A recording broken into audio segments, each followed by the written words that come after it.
আসসালামু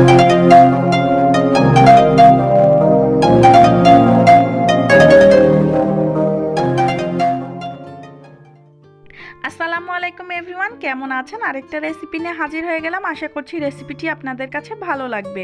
আজকের পর্বে আপনাদের সাথে শেয়ার করব মোরগ পোলাওয়ের রেসিপি। আশা করছি রেসিপিটি আপনাদের কাছে ভালো লাগবে। তো চলুন দেখে নিই।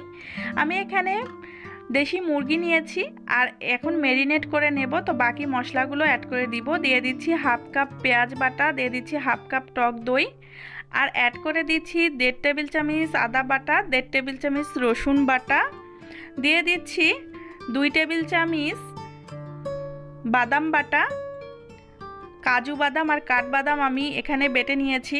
দিয়ে দিচ্ছি 1.5 টেবিল চামচ জিরে বাটা, দিয়ে দিচ্ছি 2 টেবিল চামচ কিশমিশ বাটা, দিয়ে দিচ্ছি 2 টেবিল চামচ জয়ফল জয়ত্রী বাটা, দিয়ে দিচ্ছি 3 টেবিল চামচ কাঁচামরিচ বাটা। এখন দিয়ে দিব স্বাদ মতো লবণ, আর দিয়ে দিচ্ছি 1 টেবিল চামচ লাল মরিচের গুঁড়ো, দিয়ে দিব 2 টেবিল চামচ রান্নার তেল। চিকেনগুলোকে এখন খুব ভালো মতো ম্যারিনেট করে নিতে হবে, আর খুব ভালো মতো ম্যারিনেট করলে মাংসের মধ্যে মশলাটা ঢুকে যাবে। ম্যারিনেট করা হয়ে গেছে। চুলে একটা প্যান বসিয়ে দিয়ে পরিমাণ মতো রান্নার তেল দিয়েছি। তেলটা একটু গরম হয়ে গেলে এর মধ্যে চিকেনগুলোকে দিয়ে দিচ্ছি। চিকেনগুলোকে দিয়ে খুব ভালো মতো নেড়ে চেড়ে একটু কিছুক্ষণ ভেজে নিতে হবে। চিকেনগুলোকে ভেজে নেওয়ার পরে এর মধ্যে অ্যাড করে দিব গোটা মশলা, 3-4টা দারুচিনি, কয়েকটা সাদা এলাচি, কয়েকটা লবঙ্গ আর একটা বড় কালো এলাচি দিয়ে এখন খুব ভালো মতো মিশিয়ে নিতে হবে। আর ম্যারিনেট করা যে মশলাগুলো ছিল সেই মশলাগুলোকেও অ্যাড করে দিয়ে দিলাম। মশলাগুলোকে দিয়ে রোস্টের সাথে খুব ভালো মতো মিশিয়ে নিতে হবে। এখন এগুলোকে নেড়ে চেড়ে মিশিয়ে নিতে হবে। আর আমার রেসিপিগুলো যদি আপনাদের কাছে ভালো লাগে প্লিজ আমার চ্যানেলটি সাবস্ক্রাইব করে পাশে থাকা বেল আইকনটিতে প্রেস করে রাখবেন এইরকম নিত্য নতুন রেসিপি পেতে। এই তো চিকেনটা সেদ্ধ হয়ে গেছে অলমোস্ট। এখন এগুলোকে আবারও খুব ভালো মতো নেড়ে চেড়ে একটু কষিয়ে নিচ্ছি।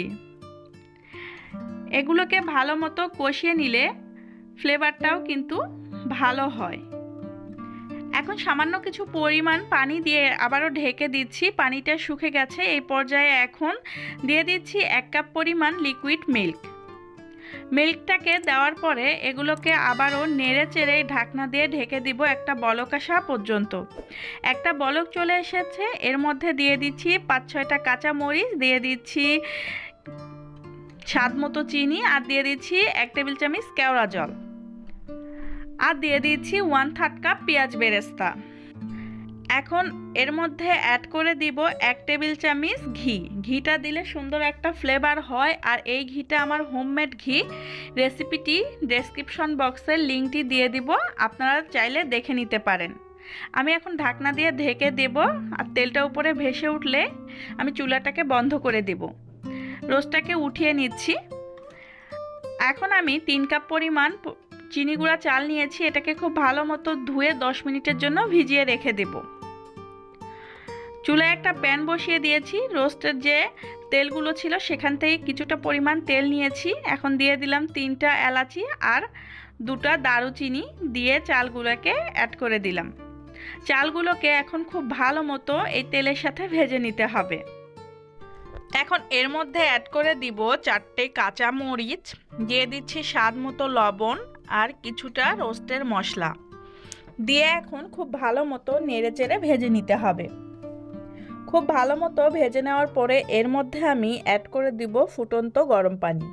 এখানে 3 কাপ পরিমাণ চাল নিয়েছি, এই কারণে আমাকে 6 কাপ পানি অ্যাড করে দিতে হবে। আজকে আমি 6 কাপ ফুটন্ত গরম পানি অ্যাড করে দিব। আপনারা চাইলে এখানে 5 কাপ ফুটন্ত গরম পানি আর 1 কাপ লিকুইড মিল্ক অ্যাড করে দিতে পারেন, তাহলে পোলাওটা অনেক ঝরঝরে হবে। ভালো মতো নেড়েচেড়ে এটাকে ঢাকনা দিয়ে ঢেকে দিব। এটা যখন একটা বলক চলে আসবে এর মধ্যে আমি অ্যাড করে দিচ্ছি 4-5টি আলু বোখারা। এই তো পোলাওটা প্রায় সেদ্ধ হয়ে গেছে। এখন আমি এর থেকে কিছুটা পোলাও উঠিয়ে নিচ্ছি, আর বাকি পোলাওগুলোর মধ্যে আমি চিকেন রোস্টটাকে এর মধ্যে অ্যাড করে দেব। এখন আমি এক এক করে চিকেন রোস্টগুলোকে দিয়ে দিব। আপনারা যদি বাসায় এভাবে মোরগ পোলাও বানান একদম দোকানের মতোই স্বাদ পাবেন। আমি রোস্টগুলোকে দিয়ে দিয়েছি। এখন উপর থেকে কিছুটা বেরেস্তা দিয়ে দিলাম আর যে পোলাওগুলোকে উঠিয়ে রেখেছিলাম সেই পোলাওগুলোকে দিয়ে দিচ্ছি। পোলাওগুলোকে দেওয়ার পরে খুব ভালো মতো এটাকে ছড়িয়ে নিয়েছি। এখন এর মধ্যে দিয়ে দিচ্ছি আমি ঘি। আর এই ঘিয়ের রেসিপিটি আমার চ্যানেলে আছে, লিঙ্কটি আমি ডেসক্রিপশন বক্সে দিয়ে দিব, চাইলে দেখে নিতে পারেন। আর দিয়ে দিচ্ছি 2 টেবিল চামচ কেওড়া জল দিয়ে এটাকে দমে দিয়ে দিচ্ছি 10 মিনিটের জন্য। 10 মিনিট পরে দেখেন আমি একটু দেখিয়ে দিচ্ছি পোলাওটা কতটা পারফেক্ট আর ঝরঝরে হয়েছে। একদম সহজভাবে তৈরি করলাম এই মোরগ পোলাও রেসিপিটি। আশা করছি আপনাদের কাছে ভালো লেগেছে। তো ভালো থাকবেন। অন্য কোনো দিন অন্য কোনো রেসিপি নিয়ে আবার আপনাদের মাঝে হাজির হয়ে যাব। আজকের মতো বিদায় নিচ্ছি। আল্লাহ হাফেজ।